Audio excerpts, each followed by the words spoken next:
उस समय तुमने केवल छोटे छोटे उपायों और नन्हे सेनापतियों के सहारे मेरा इलाका रोका था।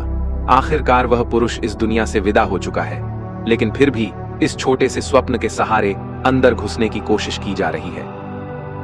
गुआनजू शत्रु योद्धा के लिए सर्दियों में लौट आना उसकी जिंदगी का सबसे बड़ा सुख था।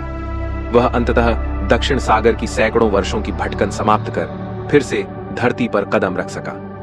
फौजी गुरु का वह साधारण लकड़ी का डंडा अब उसे रोक नहीं सकता था। पुस्तकालय से विद्या आश्रम बदला लेने और अपने मन की नफरत शांत करने के लिए गुआनजू के लौटते ही पहला काम यही था कि तांग साम्राज्य में फौजी की स्थापित आत्मा और विश्वास को नष्ट कर दे। यही उसके लिए आखिरी खतरे को मिटाने का उपाय था। आज का आश्रम वैसे भी पहले जैसी मजबूती नहीं रखता। केवल ली मैन मैन ही वह है जिस पर ध्यान देना चाहिए। उसकी सैन्य शक्ति युद्ध भूमि में आगे पीछे घूम सकती है और शायद सचमुच युद्ध का रुख पलट दे।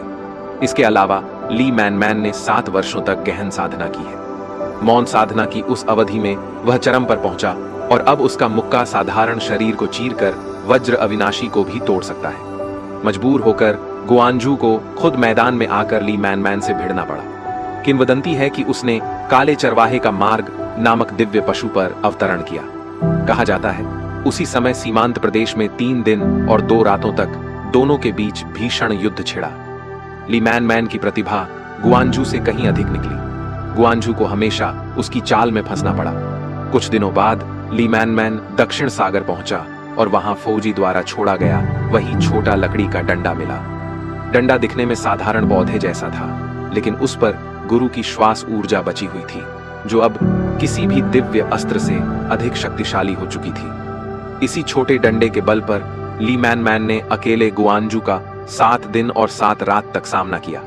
इसके बाद आश्रम और गुरुजनों ने प्रण लिया, हम इसे कभी होने नहीं देंगे। फिर ली मैन मैन सीमा पर पहुंचा और उस छोटे डंडे की शक्ति से तुरंत युद्ध का रुख पलट दिया। पश्चिमी साम्राज्य की अश्व सेना को बुरी तरह परास्त कर दिया। देर से पहुंचे गुआनजू क्रोधित हो गए और सीधे अपनी दिव्य शक्ति का सहारा लिया, मगर लगभग 4000 योद्धाओं ने उसे रोक लिया। इस क्षण गुआनजू को अंदेशा हो गया कि अब और रुकना ठीक नहीं। ली मैन मैन आज जिस सभा में पहुंच चुका था, अगर गुआनजू वहां गया तो जरूर किसी बड़े संकट में फंस जाएगा। असल में गुआनजू को पहले से ही सब मालूम था।